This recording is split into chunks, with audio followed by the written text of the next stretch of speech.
Bonjour tout le monde, je vous accueille de nouveau à Tokyo, mais cette fois-ci dans un petit jardin planqué entre les grandes tours du quartier d'affaires d'Akasaka. J'étais moi-même absent pour quelques jours pour cause de business trip à Hamamatsu avec mon collègue et ami Guillaume. Lors de cette nouvelle vidéo balade, on va vous donner un petit retour sur ce business trip et j'aimerais aussi en profiter pour aborder les points un peu plus négatifs de Tokyo. On vous emmène.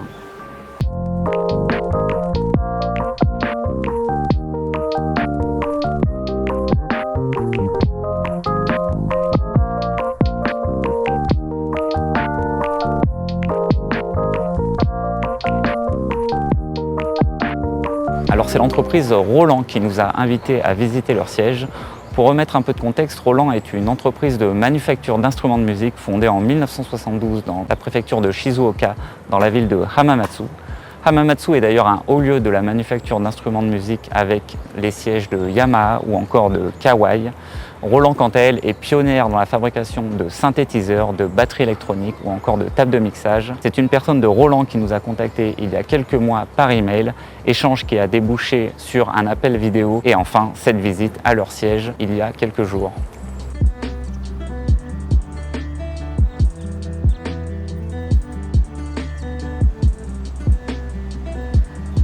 Alors, après un petit voyage en Shinkansen d'environ 1h30, c'est un responsable de Roland qui nous a reçus et emmenés au siège, qui est en fait une ancienne usine de Roland située à 1 heure au nord de la ville, en pleine campagne, au bord du magnifique lac de Hamana. Je peux malheureusement rien vous dire sur le contenu de cette journée car on a signé un accord de confidentialité, si ce n'est qu'elle s'est terminée en traditionnel nomikai et qu'on est rentré à Tokyo, la motivation à bloc.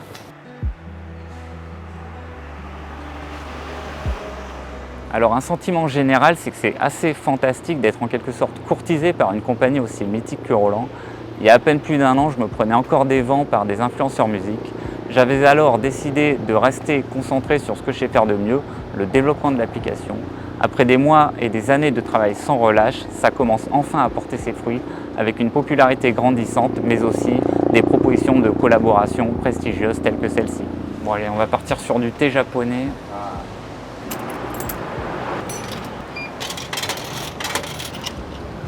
Ok.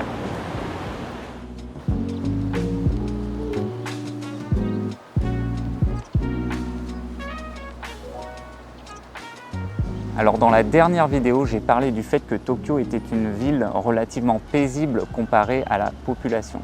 J'aimerais quand même mettre un bémol, car on reste quand même sur une mégalopole hyper peuplée, hyper dense et qu'il ne vaut mieux pas être agoraphobe. Prendre le métro à certaines heures de pointe peut s'avérer vraiment hasardeux. Aussi, moi j'aime bien travailler dans les cafés et ça peut être un vrai challenge de trouver un Starbucks ou un Tullis assez calme. Le deuxième désavantage à vivre dans une grande ville très peuplée comme Tokyo, c'est le manque de nature. Alors il est vrai que Tokyo a quand même de nombreux espaces verts, des rues très arborées. Il n'empêche que comparé à une ville plus modeste de province, on a un ratio végétation sur béton qui est quand même assez faible. Troisième souci pour moi, c'est la difficulté de circuler à vélo à Tokyo, une ville où il y a très peu de pistes cyclables. Les quelques cyclistes sont vraiment en minorité face aux voitures et aux piétons et roulent tantôt sur le trottoir, tantôt sur la route sans vraiment qu'il y ait de règles générales claires.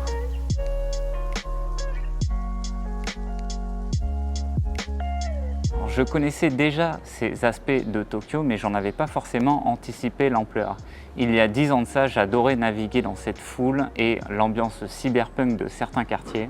Tout cela vient me rappeler que l'expérience d'une ville est en fait vraiment contextuelle et dépend de nombreux facteurs tels que votre âge, votre activité, etc. Personnellement, en tant qu'entrepreneur quasi solitaire à tendance anxieuse, j'ai besoin d'un environnement calme et paisible afin d'atteindre une sorte de sérénité propice à canaliser pensée et énergie vers les choses qui comptent. J'avais d'ailleurs atteint une sorte d'état de grâce lors du premier confinement dont je garde un très bon souvenir. En résumé, j'ai besoin que le monde autour de moi ralentisse afin que mon monde à moi accélère dans la bonne direction. À la lumière de ces réflexions, j'ai donc décidé de raccourcir le séjour à Tokyo et de partir dès demain direction le Kansai, retrouver une ville où j'ai passé 4 années lors de mon doctorat d'informatique, à savoir Kyoto. Ça va faire extrêmement plaisir de retrouver cette ville que je connais comme ma poche et voir un peu comment je me sens là-bas. Ça va être aussi l'occasion de faire un passage à Osaka car j'aimerais aussi revoir des entrepreneurs japonais que je connais là-bas.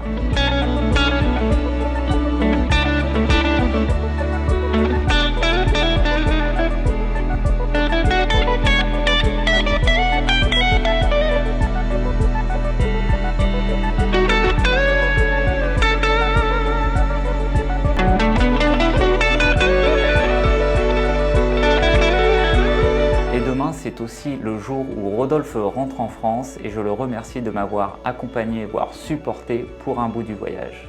Au final, vous ne l'aurez pas trop vu à l'écran car la pression pour moi de faire du contenu quotidien de type vlog était compliquée à gérer et j'ai préféré recondenser les journées de tournage sur des vidéos de type ressenti. Je souhaite donc un bon voyage à Rodolphe en espérant le retrouver très bientôt pour filmer de nouvelles vidéos. Et sans Rodolphe pour filmer la suite, je dois moi aussi vous dire au revoir en espérant vous retrouver très bientôt, peut-être à l'automne. Salut tout le monde!